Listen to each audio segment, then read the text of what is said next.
राधे राधे। आप सभी का स्वागत है हमारी नई वीडियो में। इस वीडियो में हम वैभव लक्ष्मी माता की कथा सुनाने वाले हैं।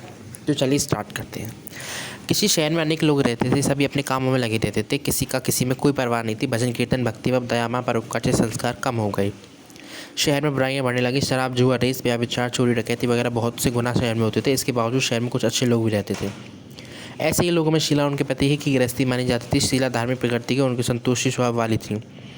उनका पति विवेकी और सुशील था। शीला का पति उसका भी उसकी बुराई नहीं करते थे और प्रभु भजन में अच्छी तरह समय व्यतीत कर रहे थे। शहर के लोग उनकी गृहस्थी की सराहना करते थे। देखते देखते समय बदल गया। शीला का पति बुरे लोगों से दोस्ती कर बैठा और जल्द ही करोड़पति बनने के ख्वाब देखने लगा। इसलिए वो गलत रास्ते पर चल फलस्वरूप करोड़पति बन गया। यानी रास्ते में भटकते भिखारी जैसी हालत उसकी हो गई। शराब जुआ रेस सरस गांजा वगैरह बुरी आदतों में शीला का पति फंस गया। दोस्ती के साथ उसने पर शराब की आदत हो गई।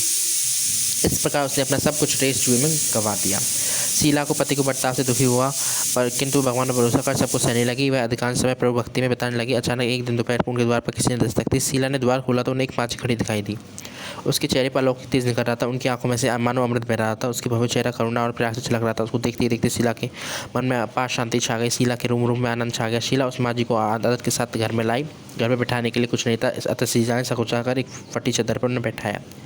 माँ जी बोली, क्यों शीला मुझे पहचाना नहीं? हर शुक्रवार को लक्ष्मी जी के मंदिर में भजन कीर्तन के समय आती थी। इसके बावजूद शीला कुछ नहीं समझ पा रही थी। फिर माँ जी बोली, तुम बहुत दिनों से मंदिर नहीं आई, अतः मैं तुम्हें देखने चली आई। माँ जी के प्रति प्रेम भरे शब्दों को शीला का हृदय पिघल गया।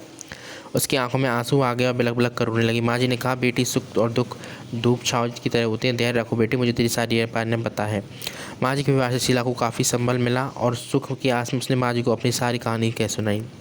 कहानी सुनकर माँ जी ने कहा, कर्म की गति न्यारी होती है। हर इंसान को कर्म भुगतने के ही पड़ते हैं, इसलिए तू चिंता मत कर। अब तू कर्म भुगत चुकी है, अब तुम्हारे सुख के दिन अवश्य आएंगी। अब तू माँ लक्ष्मी की भक्त है। माँ लक्ष्मी को प्रेम और करुणा के अवतार है। वे अपने भक्तों की ममता रखती हैं। इसे धैर्य रखकर माँ लक्ष्मी का व्रत कर, इससे सब कुछ ठीक हो जाएगा। शीला के पूछने में माँ जी ने उसे व्रत की सारी विधि बताई। माँ जी ने कहा, बेटी माँ लक्ष्मी का व्रत बहुत सरल है। उसे वरलक्ष्मी व्रत या वैभव लक्ष्मी व्रत भी कहा जाता है।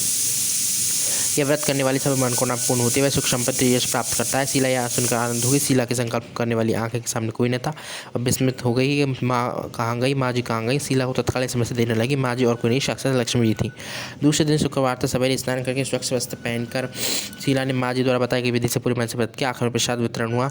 यह प्रसाद पहले पति को खिलाया। प्रसाद खाते पति के स्वभाव में फर्क आ गया। उसके दिन शीला को नहीं मारा, सताया भी नहीं। शीला को बहुत आनंद हुआ। उसके मन में वैभव लक्ष्मी की व्रत के लिए श्रद्धा बढ़ गई। शीला ने पूर्ण श्रद्धा भक्ति से 21 शुक्रवार वैभव लक्ष्मी का व्रत किया। 21वें शुक्रवार को माँ जी के मुताबिक उद्यापन विधि का 7 स्त्रियों को वैभव लक्ष्मी के 7 पुस्तकों उपहार में दी। फिर माता के धन स्वरूप लक्ष्मी को छवि को वंदन करके भाव से मन में मन प्रार्थना करने लगी। हे माँ धन लक्ष्मी, मैंने आपका वैभव लक्ष्मी करने की मन्नत मांगी थी, आज पूर्ण किया है। मेरी हर विपत्ति दूर कर हमारा कल्याण को जिसे संतान हो उसे संतान देना। सौभाग्यवती स्त्री को सौभाग्य अखंड रखना। कुआरी लड़की को मान भावन पति देना। जो आपका चमत्कारी वैभव लक्ष्मी व्रत करे, उनके सभी विपत्ति हरना, सभी को चौक रख रहा है। माँ आपकी महिमा अपरंपार है। ऐसा बोलकर लक्ष्मी जी के धन स्वरूप की छवि को प्रणाम किया। व्रत के प्रभाव से शीला का पति अच्छी आदमी बन गया और उसने अपनी स्त्रियों को, दूसरी स्त्रियों को, मोहल्ले की स्त्रियों को ये कथा सुनाई और व्रत करवाया।